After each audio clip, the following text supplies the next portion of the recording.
बिस्मिल्लाहिर्रहमानिर्रहीम। शुरू अल्लाह के नाम से जो बड़ा मेहरबान निहायत रहम करने वाला है। अस्सलाम वालेकुम, वेलकम टू माय किचन। आज आपसे शेयर करूंगी मुतंजन या फिर मीठे चावल की बहुत ही लाजवाब सी रेसिपी जो बिल्कुल देगी स्टाइल में बनकर तैयार होंगे। एक एक दाना इसका खिला खिला होगा और बहुत ही खुशबूदार ये मुतंजन बनकर तैयार होगा। स्टेप बाय स्टेप मैं आपको बनाना सिखाऊंगी जिसकी वजह से आपको इसको बनाना और भी आसान हो जाएगा। तो वीडियो को शुरू से एंड तक पूरा देखिएगा ताकि आप भी इसी तरह बहुत ही मजेदार बिल्कुल देगी स्टाइल खिला खिला मुतंजन या मीठे चावल घर में बना पाए। तो चलिए फिर फटाफट से इसको बनाना शुरू करते हैं। तो बिस्मिल्लाहिर्रहमानिर्रहीम। सबसे पहले मैं इस रेसिपी की जो मेन इंग्रेडिएंट है ना उसके बारे में आपको बताती चलूँ। मैंने यहाँ पर चावल ले लिए हैं, घी ले लिया है, चीनी ले ली है। अब इसको आपने मेजरमेंट कैसे करना है, आप अपने घर का कोई भी कप ले लें, ग्लास ले लें और उसी कप या ग्लास से आपने सारी चीजों को मेजर करना है। जैसे मैंने इस रेसिपी में इस कप का इस्तेमाल किया है, इसी से मैं चावल भी नापूंगी, चीनी भी नापूंगी और घी भी नापूंगी। तो इसी कप से नाप कर मैंने 2 कप सेला चावल लिए थे जिनको मैंने भिगो के रख दिया था और इसी कप से मैं चीनी लूंगी। तो मैंने यहाँ पर 1 कप प्लस 1/4 कप जो है ना वो चीनी का इस्तेमाल किया है। वैसे तो इसमें जितने चावल हो उतनी चीनी जाती है, लेकिन हमारे घर में बहुत ज्यादा मीठा नहीं खाया जाता ना, तो मैंने 1 कप प्लस 1/4 कप चीनी ले ली थी। और इसी कप से मैंने आधा कप जो है ना वो घी ले लिया, यानी कि इसी कप का मैंने इस्तेमाल करते हुए चावल, चीनी और घी को मेजर किया। तो यहाँ पर देखिए जो 2 कप मैंने चावल लिए थे ना, इनको मैंने 2 घंटे पहले अच्छी तरह से धो के और भिगो के रख दिया था। चावल अब बहुत अच्छी तरह से नरम हो चुके हैं और फूल चुके हैं।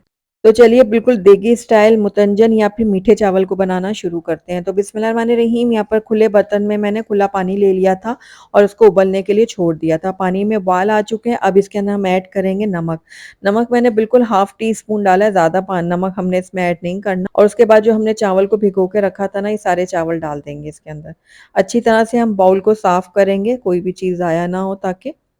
उसके बाद जो है ना हम इसको थोड़ा-सा मिक्स करेंगे और उसको उबलने के लिए छोड़ देंगे। हमने चावलों को बिल्कुल 100% तक कुक करना है, 1 कन्नी या 2 कन्नी नहीं छोड़नी, वरना आपके चावल जो है ना वो अकड़ जाएँगे। जब शीरे में हम इसको पकाएँगे ना तो ये उसमें अकड़ जाएँगे। तो इसलिए आपने बिल्कुल 100% तक इसको गलाना है, ये देखिए इस तरह। तो बस चावल हमारे बिल्कुल रेडी हो गए हैं, अब इसको छन्ने में डाल के इसका पानी हम निकाल देंगे। और उसके बाद हम चलते हैं नेक्स्ट स्टेप की तरफ। तो यहाँ पर देखिए छन्ने में मैंने चावलों को रख दिया था, इसका पानी निचड़ गया। अब 1-1 टेबल स्पून मैंने एक प्याली में चावल डाल दिए और यहाँ पर देखिए मैंने रेड फूड कलर लिया है, ग्रीन फूड कलर लिया है और यहाँ पर येलो फूड कलर लिया है। आप अपनी पसंद का कोई भी कलर ले सकते हैं। तो अब ये देखिए थोड़ा-थोड़ा कलर जो है ना हम इन चावलों के ऊपर डालेंगे और उसको अच्छी तरह से मिक्स कर लेंगे। तो यहाँ पर देखिए रेड चावल जो है वो रेडी हो गए हैं। उसके बाद इसी तरह मैं इसमें ग्रीन कलर डालूँगी चावलों में और इसको भी मिक्स कर लूँगी। और उसके बाद यहाँ पर मैंने येलो कलर डाल दिया है। येलो कलर को भी मैं चावलों में अच्छे से मिक्स करूँगी। तो ये 3 कलर के जो चावल है ना हमारे बिल्कुल रेडी हो गए हैं। तो बस इनको भी अब मैं एक तरफ रखती हूँ और अब चलते हैं हम नेक्स्ट स्टेप की तरफ। तो यहाँ पर ले लिया मैंने एक पैन और इसके अंदर 1 टेबल स्पून हम डाल देंगे देसी घी। घी जैसे ही मेल्ट होगा इसके अंदर आप अपनी पसंद का कोई भी ड्राई फ्रूट डाल सकते हैं। मैंने पिस्ता बादाम ले लिया और थोड़े से स्लाइस में कटे हुए नारियल ले लिए हैं। अच्छा, ये पिस्ता बादाम हम पहले डालेंगे क्योंकि इनको ज़रा टाइम लगता है फ्राई होने में और जो खोपरा है ना वो जल्दी से फ्राई हो जाता है। तो हल्का-हल्का सा बस हम इसको फ्राई करेंगे और उसके बाद ही हम इसके अंदर डाल देंगे स्लाइस किया हुआ नारियल। आप चाहें तो इसके अंदर अखरोट डाल सकते हैं, काजू डाल सकते हैं, इसके अलावा किशमिश का भी इस्तेमाल किया जा सकता है। जो भी आपको पसंद है चीज़ आप वो डाल सकते हैं। तो बस ये हमारे नट्स फ्राई हो गए, इनको एक तरफ रख देते हैं। तो दूसरी तरफ मैंने यहाँ पर एक कढ़ाई ले ली है, इसके अंदर हाफ कप घी डाल देंगे जो हमने मेजर करके रखा था। घी को हम थोड़ा मेल्ट होने देते हैं। उसके बाद इसके अंदर हम ऐड कर देंगे 3 अदद इलायची और 3 अदद लौंग। तो दोनों चीज़ें हम इसके अंदर डाल देंगे, उसके बाद इसको हम हल्का-सा फ्राई करेंगे। बहुत ज़्यादा हमने फ्राई नहीं करना कि जल जाएँगे, बस हल्का-हल्का करेंगे कि इनकी खुशबू जो है ना वो घी में आ जाए। उसके बाद इसके अंदर हम डाल देंगे चीनी। चीनी ऐड करने के बाद इसके अंदर मैं 2 चम्मच जो है ना वो दूध ऐड कर रही हूँ। ज़्यादा आपने बिल्कुल भी ऐड नहीं करना वरना आपको बाद में सँभालना मुश्किल हो जाएगा। मैंने यहाँ पर दूध का इस्तेमाल किया, आप चाहें तो पानी का भी कर तो बस अब घी के साथ हमने चीनी को अच्छी तरह से मिक्स करना है। और मिक्स करने के बाद जो है ना इसके अंदर हम अपने उबले हुए चावल ऐड कर देंगे। तो चावल डालने के बाद इसको हम अच्छी तरह शीरे में मिक्स करेंगे। मिक्स करने के बाद आप देखेंगे कि काफ़ी पानी जो है ना वो निकल आएगा शीरे का। मैं आपको दिखाती हूँ अभी। ये देखिए।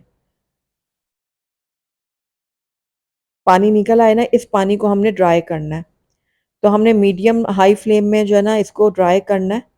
हल्के-हल्के हाथों से आप चम्मच भी चलाते जाएँ और इसको मिक्स करते जाएँ। तो यहाँ पर देखिए पानी जो है ना वो अच्छे से ड्राई हो गया है। तो बस अब इस टाइम पे आकर क्या करना है, हमने जो ये कलर वाले चावल रखे थे ना, वो डाल देंगे। उसके साथ हमने यहाँ पर जो ग्रीन चावल रखे थे वो भी डाल देंगे और साथ ही यहाँ पर मैं रेड वाले चावल को भी रख दूँगी। अब जो हमने नट्स को फ्राई किया था वो भी फैला के मैंने डाल दिया है। उसके साथ ही यहाँ पर केवड़ा एसेंस का इस्तेमाल होगा। केवड़ा एसेंस के बगैर आपका जो ये मुतंजन है ना बिल्कुल अधूरा है, तो आपने ज़रूर ऐड करना है। तो यहाँ पर हाफ टी स्पून मैंने इस तरह फैला के डाल दिया है।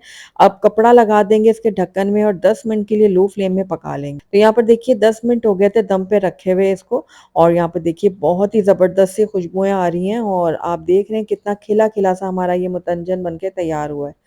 तो अच्छी तरह से हम इसको मिक्स कर लेते हैं। उसके बाद मैं इसको आपको प्लेट आउट करके दिखाऊँगी। तो अल्हम्दुलिल्लाह हमारा बहुत ही खिला-खिला, बहुत ही खुशबूदार सा मुतंजन या मीठे चावल बनकर तैयार हो गए हैं, जो बिल्कुल देगी स्टाइल में बनकर तैयार हुए हैं। बहुत ही टेस्टी बने हैं, आप इसको एक दफ़ा घर में ज़रूर ट्राई कीजिएगा, कोई भी यकीन नहीं कर पाएगा कि इसको आपने घर में बनाया है। सब यही समझेंगे कि ये देग का मुतंजन है। तो आपने ज़रूर ट्राई करना है और मुझे बताना है कि मेरी आज की रेसिपी आपको कैसी लगी। अगर अच्छी लगी है तो इसको लाइक भी ज़रूर कीजिएगा और मेरी वीडियो को शुरू से एंड तक देखने का आपका बहुत-बहुत शुक्रिया। Thank you for watching. अल्लाह हाफ़िज़।